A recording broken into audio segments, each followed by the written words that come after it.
It's your boy, SERGE, TV. Today I'm gonna take you guys on to this event. Let me tell you. You know what I mean, we're gonna go to this thing called it's called writing sessions. And basically, what goes on there is producers and songwriters are invited, and selected few of producers or songwriters get to play some of their songs in front of everybody. We have some guest panelists, and we have KP. He's a senior VP over at Def Jam A&R. You have Tab, who's a songwriter, and I think he runs Hit Code Publishing. And you also have an OID. You know what I'm saying? So those would be the three panelists. And basically, it's just a room full of songwriters and producers, and they get to play their stuff. You know what I'm saying? And, it's a great networking event because, there's going to be some songwriters there that don't really have access to great beats, and the people with great beats will be there. And you have producers who have great beats but don't have nobody to write to them. So, everyone will just be in the room, and they basically, they stress the fact that everyone network. You know what I mean? So it should be a pretty good event. I'm going to take you guys there. I'm going to interview a couple of the guys there, and, to give you guys some good advice on, how to get to the next level. All right? So I'll see you guys in a minute. Holla back.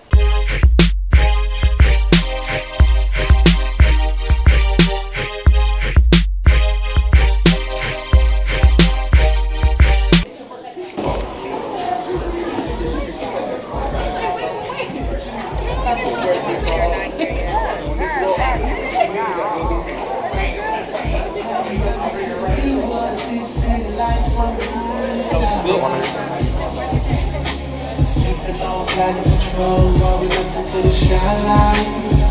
Happy right by blue and treat my speeds on the private jet.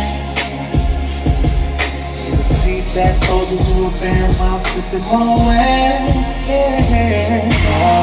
You ain't never seen this before. How I'm living, all these cars, all this money, look at all these stars, baby. Yeah, this can be the chance to blow your mind. Let me blow your mind, girl, let me. Welcome to Ascap live and studio sessions.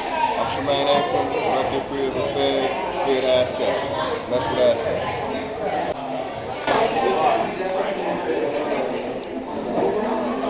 Dirty. Poppin', son. A&R TV. A&R TV? Yeah. You don't even want A&R TV? Me talking about A&R and shit? Yeah. I can say something right now, but then you cut the camera off. A lot of y'all A&R need to get fired. How about that? That's what the you want. A&Rs is real. I fuck with y'all. Y'all motherfuckers that don't know where middle C is on the keyboard, trying to tell me what record is hot, you're a bum and I don't fuck with you. You fucking up the record industry. You're scared to sign like new talent. Get off billboards and get in the streets and put your artists with one or two producers and let them make a classic album instead of fucking chart jockeying. Let them know who you are and what you done. My name's Isaac Hayes III. I go by Ike Dirty. It's time to change the record industry. I'm running for president of the music industry, by the way. I do blogs like this on cameras like that and put them on Facebook and really run shit crazy. But it's time for the A&R game to change. Like 50% of the A&Rs in the game need to get fired because you guys have no knowledge of the industry. You have no idea. You weren't a producer, you weren't a songwriter, you weren't an artist, you weren't talented. See, L.A. Reid, he programmed the drum machine. He was a producer. Jimmy Iovine was a music producer. You know what I'm saying? Kevin Liles was a songwriter. He wrote Girl You Know It's True. You know what I'm saying? Andre Harrell. Old school shit. We beat up A&Rs. Yeah, what's up, dog? Street style. You understand? You know what I'm saying? Like Kevin Liles wrote Girl You Know It's True. Andre Harrell was in a group called Jekyll and Hyde. Those A&Rs, I respect those guys because they knew how to make hit records. Beating up all niggas that don't know what they doing. Old school style. If you don't know Public Enemy style. You know what I'm talking about? If you don't know where middle C is on the keyboard, if you don't know, you know what I'm saying, some charts, if you ain't never written a song, produced a record, had anything close to a hit, We're whooping your ass. yeah, you don't need to be an A&R. You need to be an intern. You need to be an executive. You need to go over there to marketing and that shit. But you ain't got no ears, you deaf. The Kimbo Slice of the music industry. I'm whooping ass. So stay the hell out of the way. Because you're not going to sign a new artist. You see all y'all keep signing the shit that blow up on the internet because you don't know what's hot. You just got to keep your ears to the streets. You know what? It's a diatribe. I bet you don't know what a diatribe is. Look it up. It's like a long statement. If you don't know, I'm whooping your ass. That's right. This is security. This A&R beat down security. So y'all need to change the game. Sign find new artists. I'm tired of the same 10 rappers out of New York City getting record deals. It's all 40 plus. Let's go down. Ain't no rapper in New York younger than 25 with a new record deal. You know what I'm saying? Can we hear an artist Charles that has something Hamilton? to say for once, please? You know? So we need new talent. It's time for like 18, 19-year-old rappers, 20-year-old rappers, 23-year-old stars, R&B stars, young guys. You know what I'm saying? These old dudes that keep putting out the same album because y'all don't know what to sign because y'all ain't got no ears. You're deaf. I keep trying to tell you, but watch. You gonna see I'm gonna do it. Watch what I do, and then watch. And then watch what I do. I'm whooping ass. Yo, what it do? It's your boy Wayne Hustle. You know, got my start, my A&R consultant. Got my start with Shaquille Stewart. Rest in peace, Shaquille Stewart. You know, I've been doing my thing for a long time now. I'm currently working with Jarvis and a slew of producers and writers, the Misfits. And we currently at SAE right now. You know, getting it in. My producers, they made it here. They actually got their records picked. So I'm here, you know, just trying to see what else they can get into outside of what I got going on. So. All right. So what advice do you have to the aspiring artists that's trying to get in the rap game or even R&B or whatever? Like, what's some advice that from an A&R consultant point? Like, what do you look for in the artist and like how do artists? Because a lot of people hit me up and they be like, "Yo, how do I get signed and stuff like that?" So give your advice on what you look for. Definitely consistency. You know what I'm saying? Consistency and something unique, something that's outside of the box. You know, I'm looking for somebody that's not. That I can't call them a carbon copy or say that they're gonna be in the same lane as another artist that's already out.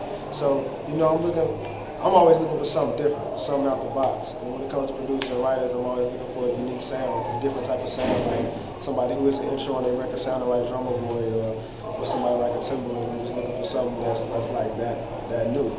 So, on the artist perspective, just something hot, man, something consistent, something that's got a buzz. You know, outside of just BDS in the streets, you know what I'm saying? Somebody who's just on top of the shit.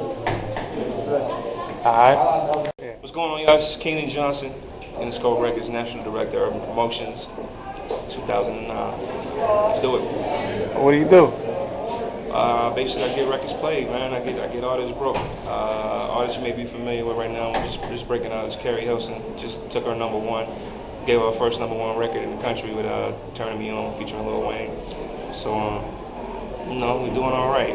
Yeah, like I've been seeing you, you know, in Atlanta in the streets for a long time. You know what I'm saying? That's what you do. You break records. So to the aspiring artists out there that feel like they got a record that could go #1, like what do you like? Being that that's what you've been doing for a long time, what does it take to get to #1 like the Carrie Hilson? Like what do I guess DJs look for or radio people or you know just? I would say most important for a new artist is to know your artist. Know your market and know who you marketing your music to. I think oftentimes artists aim too big and they aim for a wide scope of people as opposed to a niche audience that could be a dedicated fan base as opposed to a flaky big audience who just go for what's hot right now. If you got a niche audience, i.e.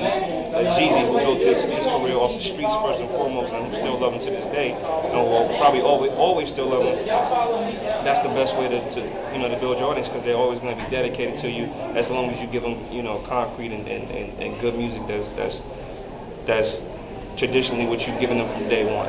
So I would definitely urge most artists to focus on your core audience and build upon that. And when the Johnny come latelys come, so be it. You ride that wave and get that money off the big money.